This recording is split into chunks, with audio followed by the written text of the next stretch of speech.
Aloha, friends and neighbors. Rollin here, an astrologer living in Kona, Hawaii, on the Big Island. Boy, am I glad I'm here. We're going to look into the sky mirror here first on the show number 908, so that you don't get shorted on the day-by-day stuff in your world. And then I'm going to go on and try to make some commentary on our times, which are still explosive, as I guess we could say. You're still in the new moon period at 10 Aries on Uranus and a big grand cross. And you're sitting there watching the Thursday show. Well, you're in the last of the explosive zones about to start. It resets come Monday night when there is another new moon at 9 degrees of Taurus and kind of changes the vibes for the following month. Yes. And that new moon and that is an eclipse. It sextiles Neptune, trines Pluto, sextiles Jupiter. It kind of releases all of these actors on the stage, these planets, from their grand cross of fighting and being stuck, you know, well, it's the feeling of being stuck is still there, but after Monday night there'll be some relief from it. Now there are student astrologers that will make a big deal out of a grand cross like this. Here's 4 planets. What's important is that these two guys are opposed. They're fighting with each other. And these two guys here are opposed. They're going to fight with each other. But, you know, when somebody's lined up on you in a fighting mode, generally what happens is everybody stops. You can't go any further. Here's Mars. Mars wants to, you know, get out there and make a fuss and have some fights. But, you know, Uranus says, nope. No, you're not going to do that. And so they're stuck. And these guys are stuck. Rather like for a month, the world was stuck looking for a Uranus, an airplane. And it was lost and couldn't find it. And we're all stuck in that. And you're probably still seeing the last of that where you are right now. So if you feel a certain tension, there's also an ability to get a lot of work done on a grand cross if you can overcome those problems of the other guys opposing you. Now, the reason it's potent is because Pluto is squaring Mars, and Mars is squaring Jupiter, and Jupiter is squaring Uranus, and Uranus. It's not just the oppositions, but the squares. And oppositions are like, we want to fight, but a square is an obstacle. You've got squares in your chart. Well, it's like a rock in your path, and you keep meeting it, and you got to overcome it. And you go over it or under it or around it, or you fix it, or you do something, see? So these squares represent obstacles, which really gets all 4 of these guys stuck. They're stuck in cardinal signs. It's tough on Aries and Cancer and Libra and Capricorn, the 4 compass points, yeah? But they've been stuck now for a while. You're at the last of the stuck period. Let's take a look at it and see what it looks like day by day. We're going to run, the moon goes all the way around here once a month.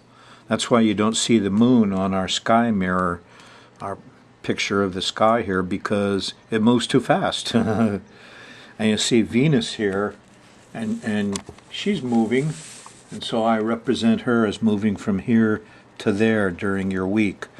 The sun moves from 5 to 15 degrees of Taurus during the week. But most of the other planets, they don't move too much. So they look like they're stationary, but they're not. Everybody's moving and jockeying for position. Well, we're going to run the moon around this chart. It goes around once a month. And there it comes. And as it goes through each day here, it makes angles to the other planets, and I make notes here. Blue notes are basically trines and sextiles, where things just roll right along, they just happen. It's very easy to do this stuff. Sextiles, the dotted red are blue lines, trines, the long blue ones. Or I make a note here in red, and there's squares and oppositions. So if you're on the Thursday night show, you're about here. The moon is in Pisces. Here's Pisces. Runs down to here. So the moon's in Pisces Thursday night, and there's a nice trine to Jupiter and a sextile to Pluto. And a lot of stuff is coming clear. A lot of things are starting to come out.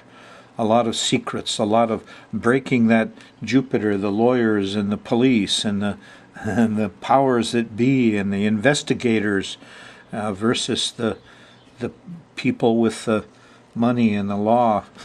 Anyway, all that stuff is a chance to release it as the moon goes by there, and you'll probably figure out how to handle the Pluto. How do you handle those bugs anyway? I actually lit a little fire in a part of my house where there was a spider in there. We couldn't get out, and so we put a little fire in there and we smoked the room, and the spider ran out. Didn't have to use pesticides. There's a lot of things you can do here. A lot of answers will come clear. You just kind of hang out Thursday night and things will pop up for you. Continues through Friday morning. On Friday morning there's a trine to Saturn, and there's a real plan, and there's time, and there's money, and then there's a nice conjunction to Venus. Happens about the middle of Friday afternoon. Gets loving and sexy, and she's in Pisces. She wants to dress up with dangly earrings and have some fun. And Friday actually is the day of Venus. In French, Friday is vendredi. Venus's day is Friday, just like Saturday here is Saturn's day. And for you, it definitely changes. And you wake up Saturday morning on April 26th. The moon's in Aries. And boy, is that different. We're on the Grand Cross again. We're actually returning to the place of March 30th new moon that started this whole April month of violence. And some kid in Pittsburgh just knifed 20 people in high school. So, sometimes, there's been a lot of stuff happens on this Grand Cross, but you're returning kind of to the beginning of it. So it all sort of mounts up, and you're back in the quake zone, the earthquake zone. Yeah, Saturday. And it could get really quaky. And people are going to be angry, too, because Mars is closely opposing it here. Mars comes up first. People get angry and impatient and run off, and there's fire and heat. And then Uranus comes in. The electronics, the helicopters, the science, the earthquake. Afterwards comes Pluto, and there's a sense of panic and policing and control. Lack of control is what comes up late Saturday night. And finally Jupiter, where there's too much to do and lots of suggestions, and it's not helping at all. In fact, when you look at this Grand Cross, what's important is who comes first. And I made some notes here for you, or my notes. There we are. Mars at 12 degrees comes first. So first there's a little anger and heat. Then Pluto, comes second. A little panic and territoriality. Then Uranus, individuality and the unique solutions and exceptions at 14. And finally Jupiter, when the lawyers and the wise men object at 15, 12, 13, 14, 15. So you're going through it on Saturday, and it's a shaky time.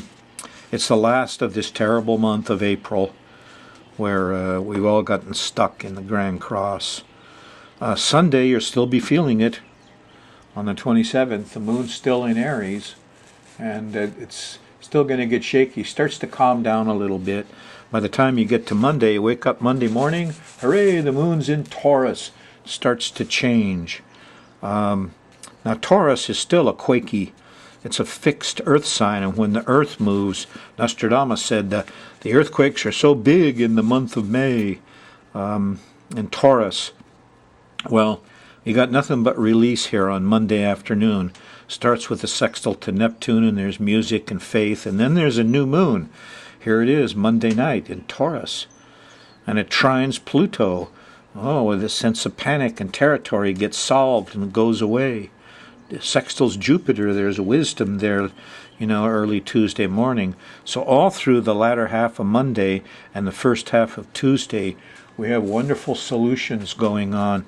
And nothing stops us till you get to Tuesday afternoon and early evening, and here's the moon opposing Saturn. He says, uh-oh, time and money, time and tide wait for no man, and you get stopped, and there's a halt on for some reason here.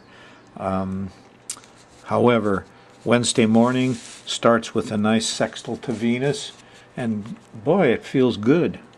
Yeah, and there's rewards and a little sexiness and a kickback feeling Wednesday morning. But don't get too comfortable, because Wednesday afternoon, here's the square to Neptune, and it gets confusing and you lose things.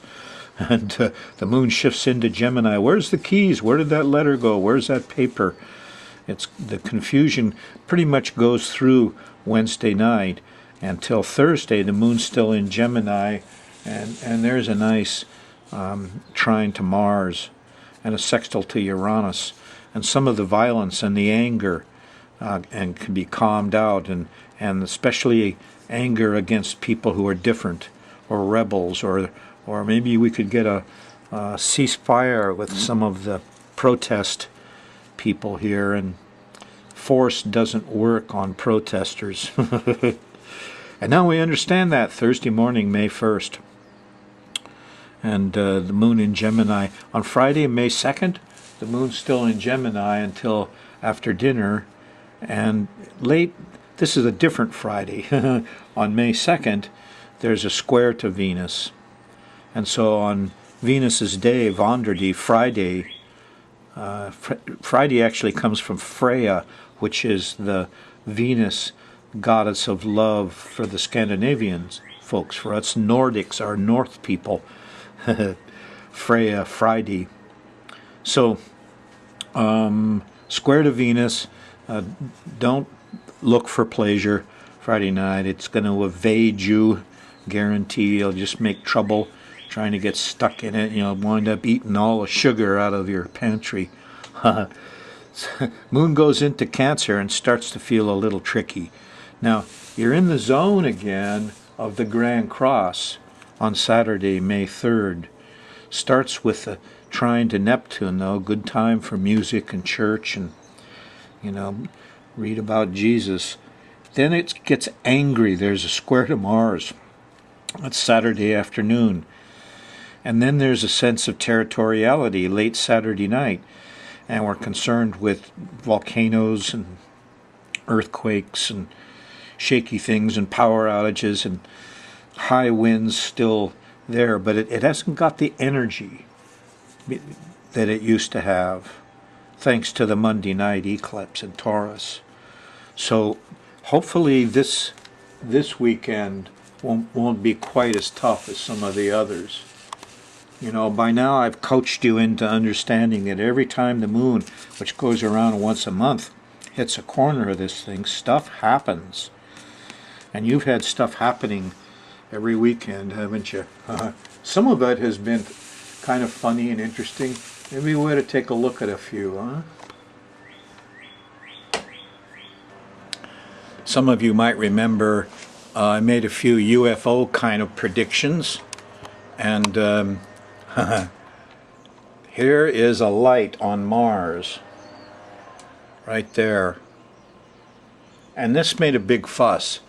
The NASA rover image saw it evidently on the 3rd of April, but it came out in the news first on the 6th and 7th and 8th, so this is counted on the second corner of the Grand Cross, and it made quite a fuss. What is that light? I mean, it looked like there's Martians living underground, huh? And they accidentally showed a light. So it was a kind of a big thing for a little bit. NASA is going to tell us, well, it was the sun glinting off a rock, but I mean, that's what somebody said. But the truth is, this made kind of An artificial light source was seen this week in a NASA photo. Shows a light shining upward from the ground. Indicates there's intelligent life below the ground and uses light as we do. This is not a glare from the sun, nor is an artifact of the photo process. Look closely at the bottom of the light. It has a very flat surface, giving us 100% indication it is from the surface. Well, wow. NASA tried to say that maybe it was a glitch in the rover. Anyway, made a little fuss. UFO kind of stuff, huh? Okay, here's another one, April 6th, on the first corner of the Grand Cross. And I got a big boot out of this. Spiders, huh? Because here I am talking about eek, a bug. Eek, a bug. Yes, and April 6th, spiders prompt second Mazda recall. The Mazda spiders are back. Turned out they were back here several years ago. They had some of these problems too. These are gasoline-loving spiders. They love gasoline, these spiders do, and they get into cars because they invade the fuel tank. And once they get into the fuel tank, they can get up in fuel lines and actually cause fires. So Mazda had to recall 42,000 cars because if the spiders got up in the fuel line, they caused a restriction and caused fuel vessels to leak, which caused fires. Now this is particularly funny here. You know, folks, I'm here on April 10th. Okay, I got to get these shows in early now because of Olelo's bureaucracy. But upshot is, I just went through a spider thing because I got bit by clearly a spider while I was sleeping. And that spider bite is quite different than any other kind of a flea or mosquito bite. And then so first I went and I bombed the room, but then it turns out that it doesn't kill spiders. It kills all the other bugs, but not the spiders. So I wound up smudging the room with the fire, yes, in a pot, and I just smoked the heck out of the room. And last night I didn't get bit. I think the spider left. But here, they're a big headache for Mazda. 42,000 cars in the U.S., just for a couple of years. And what happens is the yellow sac spider really likes hydrocarbons, and it builds its web in the car's vent hose, and that causes pressure to build in the fuel tank. Fuel tank can crack. Fire. Eek, bug.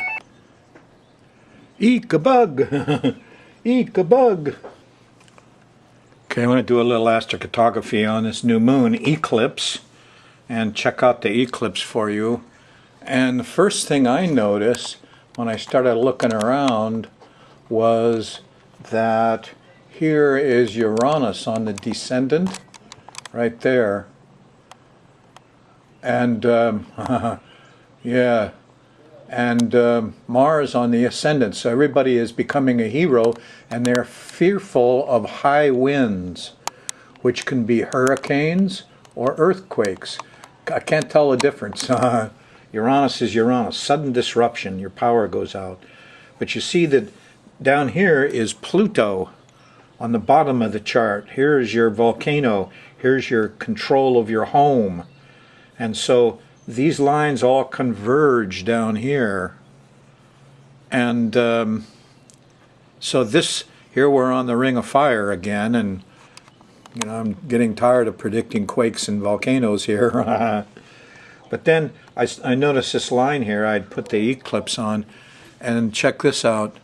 Okay, what I've done here is I've got this eclipse on, and these lines you see here, these lines tell us where, well, here is you can just barely see the eclipse. And here's 25%. You could see 1/4 of the eclipse along this line here. And here is the 50%. You could see 50% of the eclipse, half of it, running along this line. And finally, 3/4 of the eclipse is visible along this line. So you can't see 100% of it. It's not a total solar eclipse on the Earth. But eclipses still tell us that there's a lot of emphasis going on here. And they can be kind of scary because eclipses actually kill things. An eclipse in Taurus, you can definitely get Taurus fixed Earth surprises. So, you know, noticeably these things run over here through the Australian thing again. Let's check it out. Now, here's the Uranus on the descendant. This is where people fear Uranus, running down here. Now, this Australian continent, I think, is on a pretty stable part of the plate. But this is their cyclone season, you know, in the southern hemisphere. And so it's a likelihood that there's going to be some high winds here. And Mars is on the ascendant, and so people are out trying to fix things. And you know what the FEMA people say, run from water, hide from wind.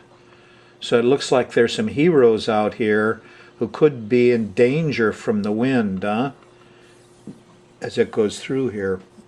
The dotted line over here is Pluto on the IC, on the home, runs right up through here, through Brisbane, and not far from Newcastle and Sydney either.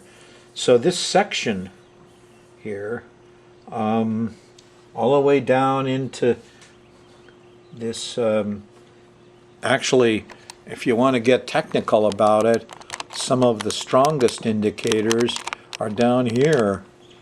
What is that anyway? I'm not that familiar with it all, but this island off of Melbourne, you got 75% of the eclipse you could see, and Uranus on the descendant. Gee, UFOs are going to scare people here. Anyway, this is a high defense zone for you folks in Australia, and some warning that eclipses can last for a month or two, and these astrocartography things can go for a month or two kind of easy. So it isn't just at this time, you know, this is, be prepared. That's the main thing, be prepared. On more serious matters, some of my notes for the Grand Cross.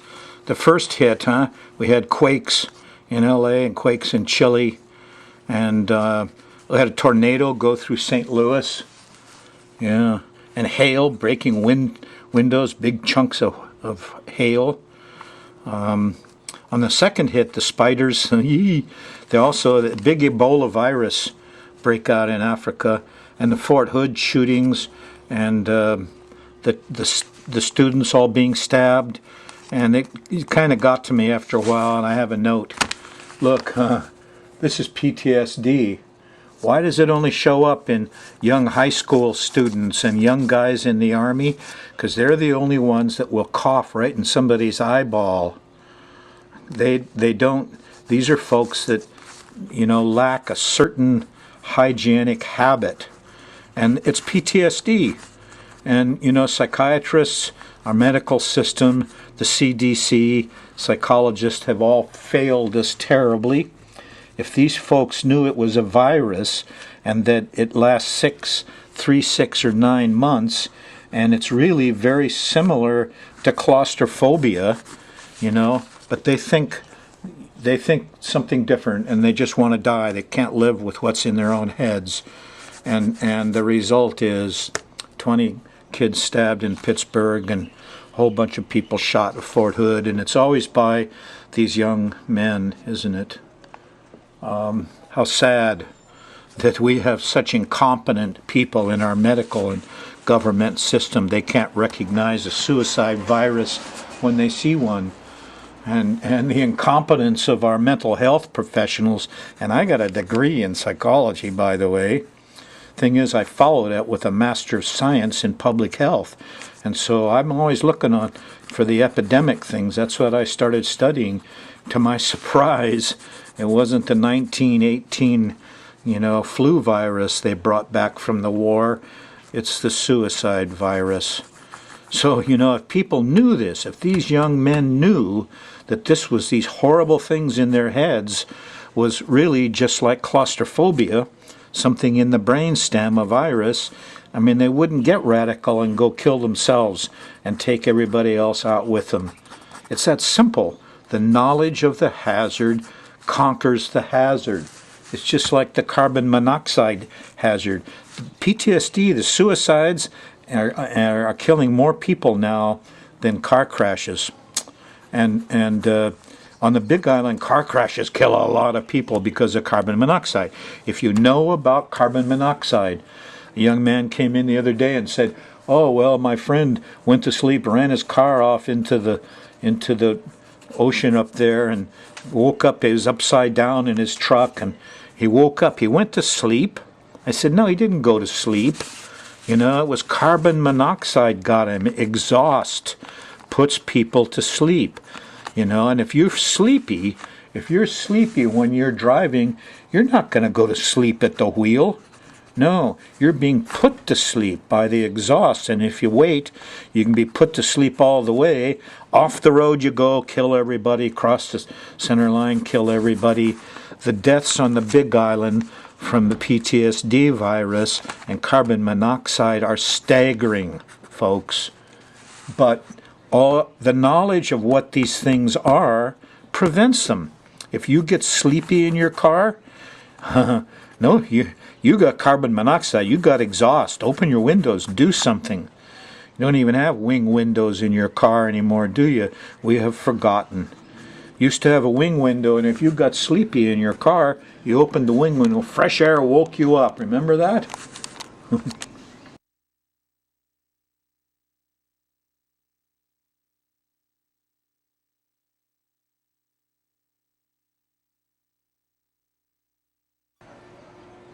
Hey, you need some work on your chart? Want to find out what's coming up for the next couple of years? Yeah, it's cheap. Send me your birth data. I send you DVD in the mail. Cheap and simple. $65.95, $125. It's my bread and butter. Call me up at 322-3584. I'm here to serve. Mahalo.